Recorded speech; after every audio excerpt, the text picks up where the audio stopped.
Good evening, everybody. Hello. Just a few people. Good evening, everybody. Hi. Oh, much better. One of the benefits of being blind is not being able to see your eyes staring and glaring at me. It releases some of the stress. My name is Laurel Hilbert, as many know.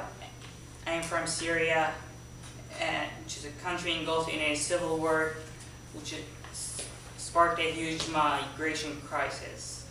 My family and I had lived in Saudi Arabia for many years when, in 2013, my father lost his business. He decided to move us back to Syria, but I chose not to go. Not only due to the chaos there, but because of Syria's limited services for the blind. While Saudi Arabia offers such benefits, because I was a non-citizen, I couldn't access them. So thanks to a generous friend of mine who lended me enough money to purchase a one-way flight to Los Angeles and begin a new life. I wasn't sad to leave Saudi Arabia since I never felt accepted there as either a Syrian immigrant or blind person. And while I was scared of the many unknowns of the journey to come, more than anything, I felt hope for a better life. That was 4 years ago. I knew life in the US would be challenging at first, and it was.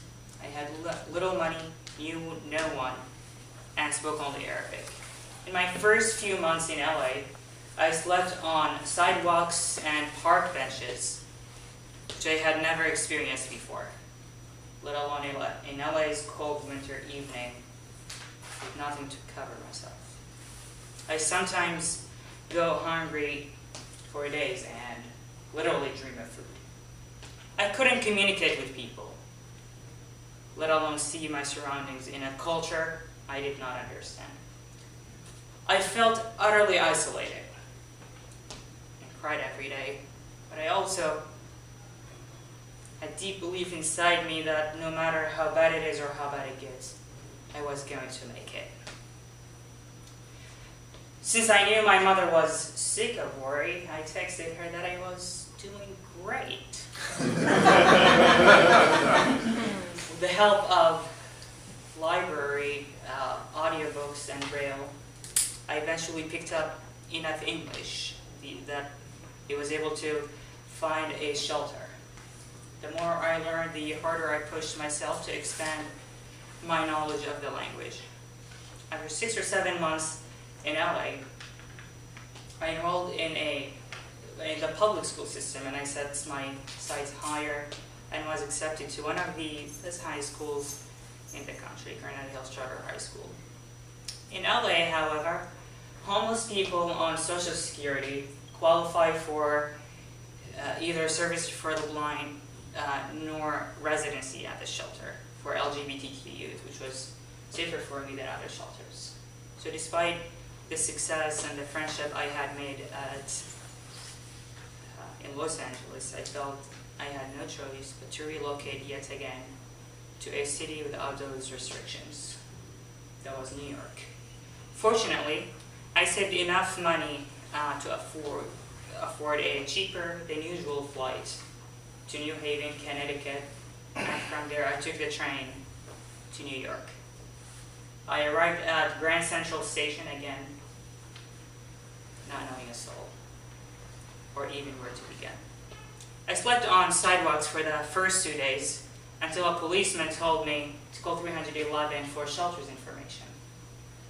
I soon found myself at Wars Island, where living conditions were particularly awful. So I returned to sidewalks where I actually felt safer for a few more days.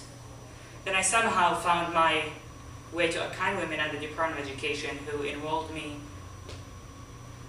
at Harvey Milk High School and connected me with a better shelter at the Alley Fortin Center.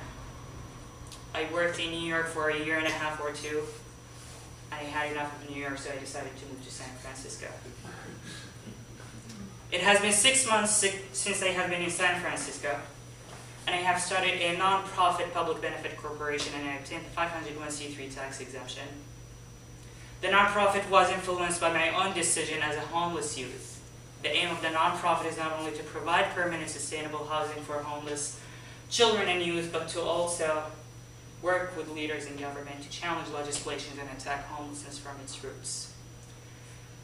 At the core of that philosophy is your help. Thank you.